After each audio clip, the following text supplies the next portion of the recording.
Welcome to week 12. We're going to be talking about how globalization has impacted technology, innovation, and then at the end of the lecture, we'll spend a little bit of time talking about the future of work. So first off, as I always like to do, I wanted to tie our topics to information that's in the news. And of course, the coronavirus is all over the news these days. And AI has been used in some really interesting ways to help fight the coronavirus. So I wanted to point some of these things out. So first up, if you looked up this article from The Hill, you'd find a whole variety of ways that AI is being used. One is telemedicine. So I got a notice from GW that I can consult with my virtual doctor for simple concerns or problems. And that's a new service, and that's really being pushed forward by the coronavirus. So telemedicine is number one. Some countries, like Singapore, are using cameras to track people's behavior. Now, we looked at this when we talked about smart cities and thought it was a little bit creepy, but it is a good way to track the spread of the virus. Drones are delivering food. Drones are delivering medication. All kinds of things going on with drones. That's all good stuff. Robots are being used to disinfect places. Let's see, what else is going on? Oh, so I thought this was an interesting one. There's some language and translation AI that's being used to sort of process and consolidate the stream of information that's being published in newspapers all over the globe, so that's been really interesting. There's cell phone tracking, and that's being used to keep track of the spread of the virus. So it's all been really interesting. Two innovations I found were particularly interesting, and these were both going on in China. One is these AI-powered smart glasses, and the person wearing the smart glasses can just look at the crowd and spot people who are running a temperature. And so they can suggest that, okay, maybe you're sick and you need to be in quarantine. There are a lot of privacy issues and concerns related to all of these technologies, but I do think it's been really interesting to see how innovation has moved to the fore. And then on the right-hand side of the screen, these are some robot doctors. So robots are being used in some hospitals, both to help with the shortage of medical professionals and to provide a way to avoid human-to-human contact. So lots of really interesting innovations, and as usual, necessity breeds invention, and so a lot of cool stuff is happening. So why spend time talking about innovation and globalization, and why is this important? Well, first up is there's very good evidence and data that demonstrates that innovation is good for economic growth. Now, again, we don't know about cause and effect, which comes first. Is it that we're more innovative so we have more economic growth, or because we are strong economically we can afford innovation? We can afford the infrastructure needed for innovation. But let's take a look at this graph and see if we can figure this out. This shows very clearly that up the y-axis you have countries' score on the Global Innovation Index, and on the x-axis you have GDP per capita at purchasing power parity, and we know what those things mean now. And we can see that as our global innovation score goes up, you have higher GDP per capita. Now, the difference between the red circles and the blue circles is sort of interesting. The blue circles are efficient innovators. So an efficient innovator is a country that's getting a good return on their innovation dollars. So they're putting money into innovation, and they're getting a lot of innovation bang for their innovation buck. The red countries means that they're putting in a lot of money into innovation, but they're not getting as much out of their innovation as they are spending on their innovation. So even though places like Hong Kong and Singapore are very innovative, they're not particularly efficient. So they spend a lot of money on their innovations, but they do get a lot of innovations. Whereas the United States, Switzerland, Great Britain, Sweden, etc., they are efficient innovators, so we get a lot of innovation bang for our buck versus some other countries like Singapore and Hong Kong.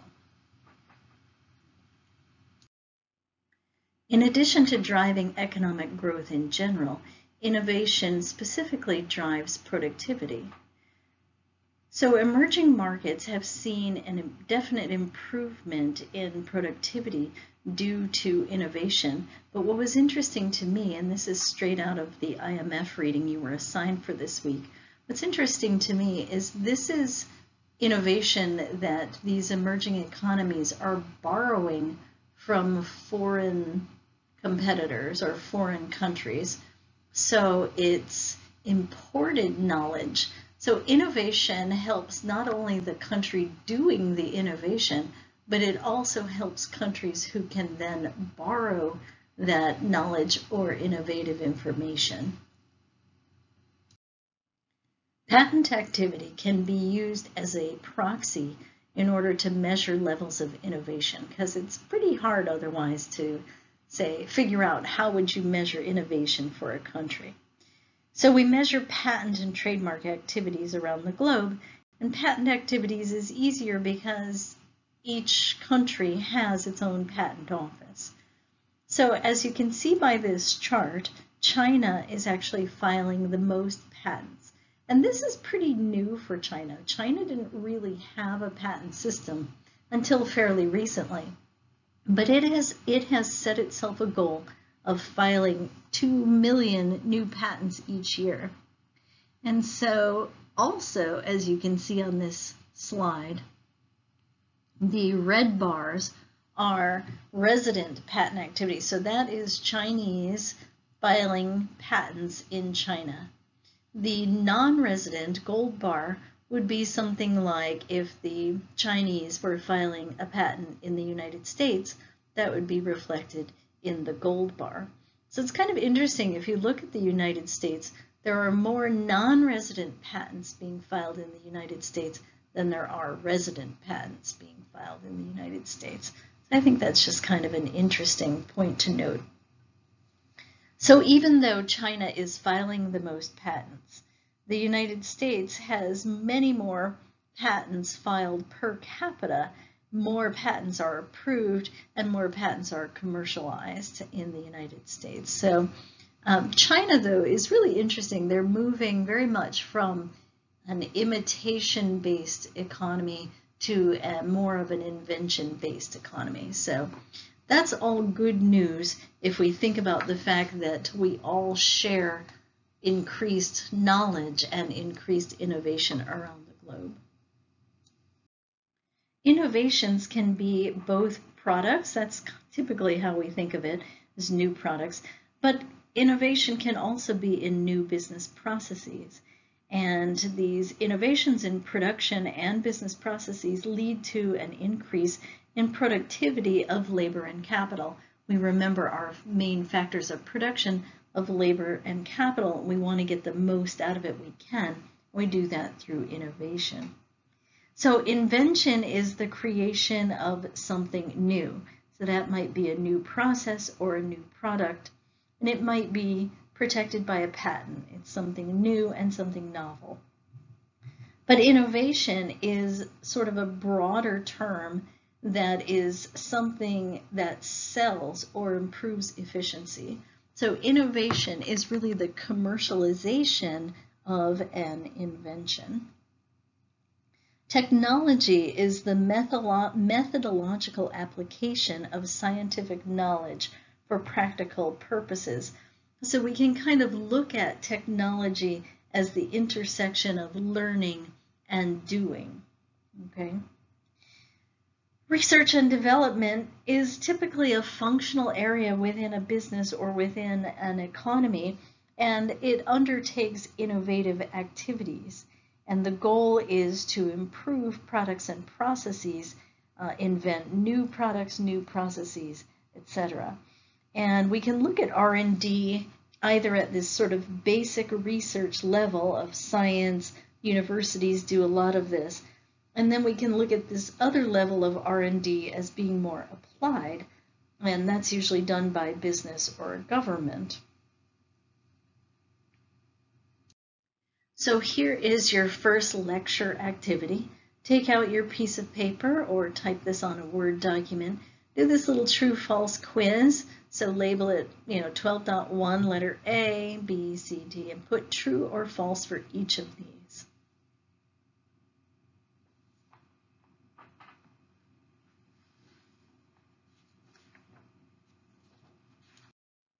The ideas and definitions of invention and innovation can be largely linked to this man, Joseph Schumpeter.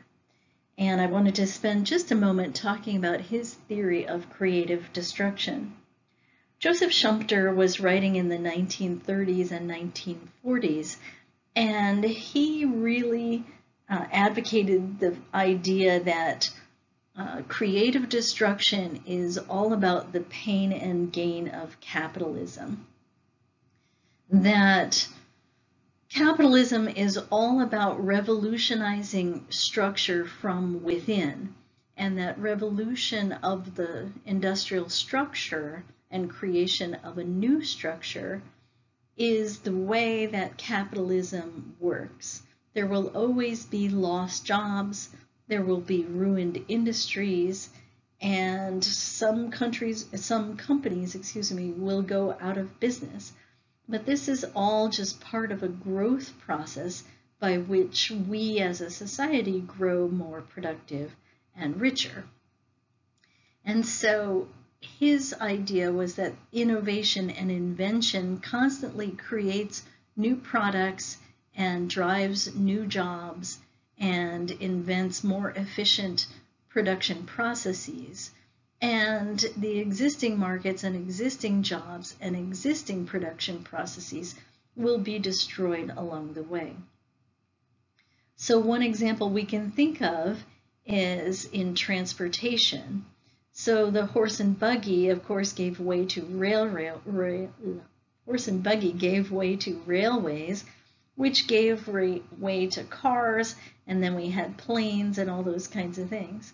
So in the 1900s, we had 109,000 carriage and harness makers and 238,000 blacksmiths to put shoes on all those horses.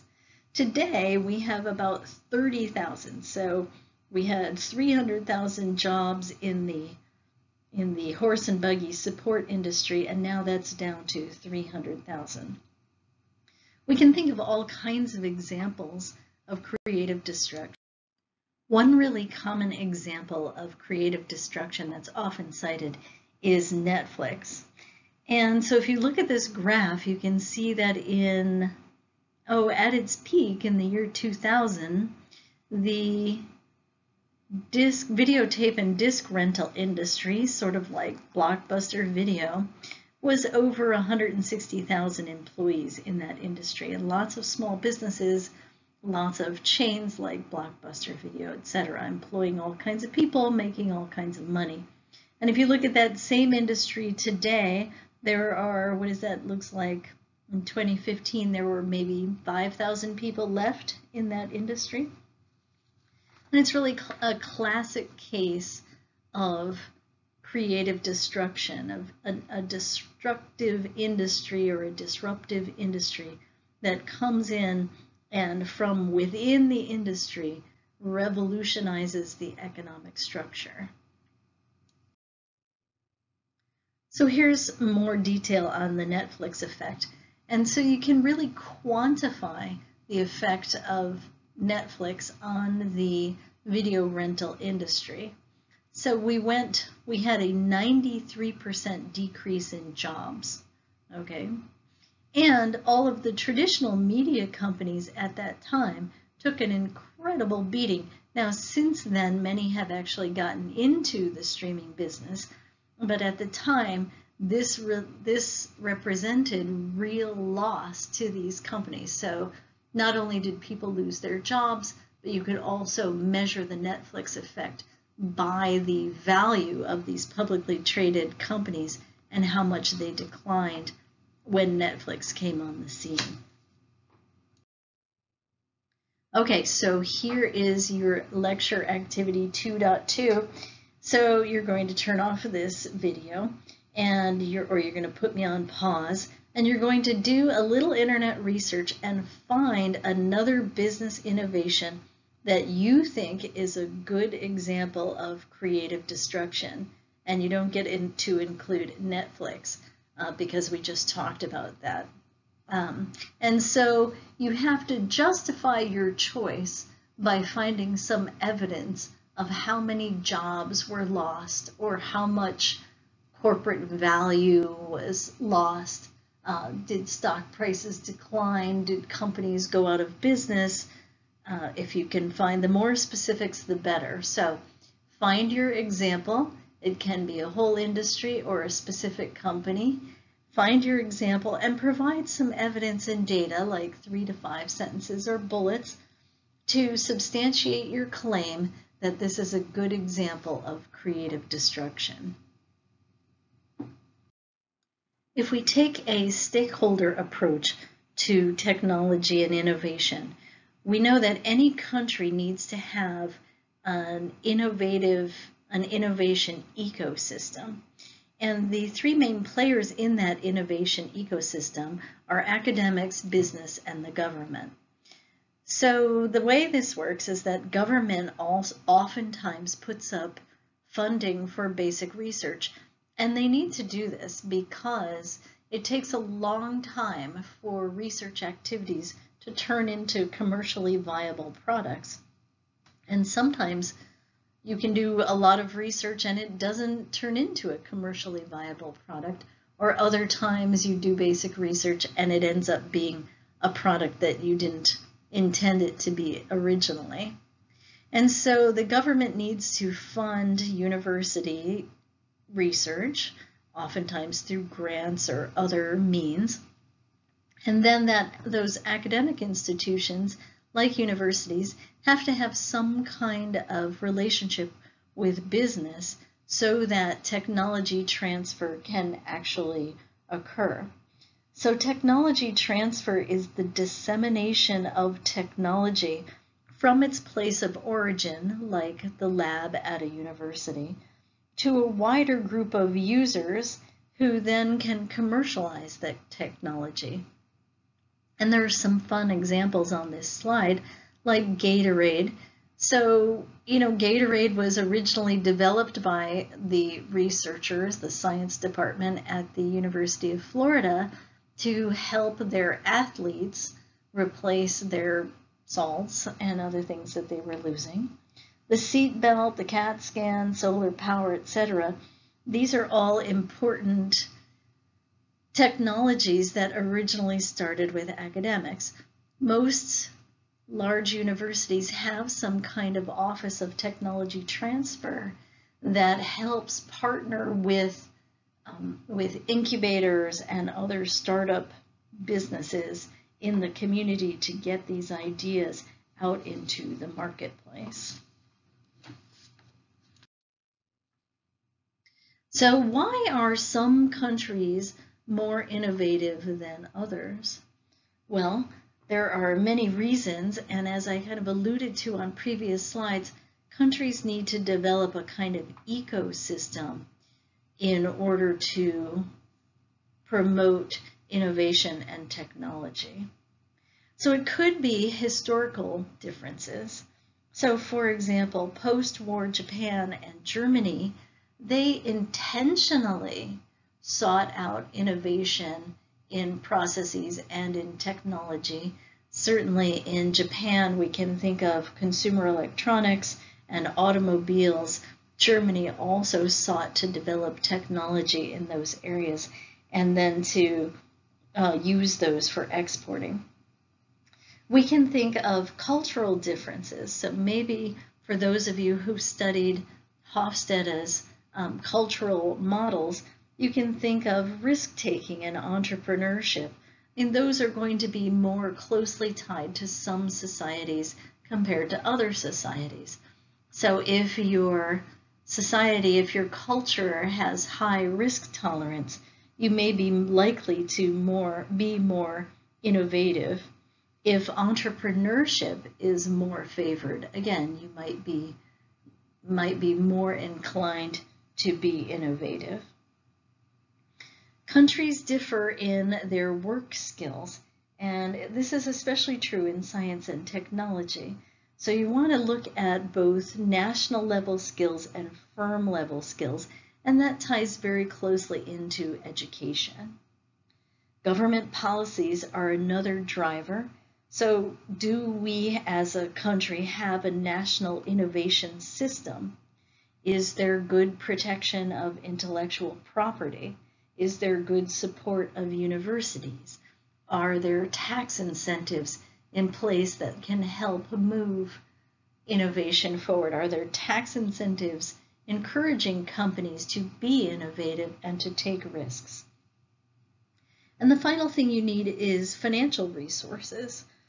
In order for technology transfer to happen successfully, you need access to capital. So this means you need banks that have money to lend and the willingness to do so. You need stock markets so that companies can go public. You need private investors like angel investors and things like that who are willing to take chances on innovative new companies. And of course, nowadays, there's a lot more going on with things like crowdfunding.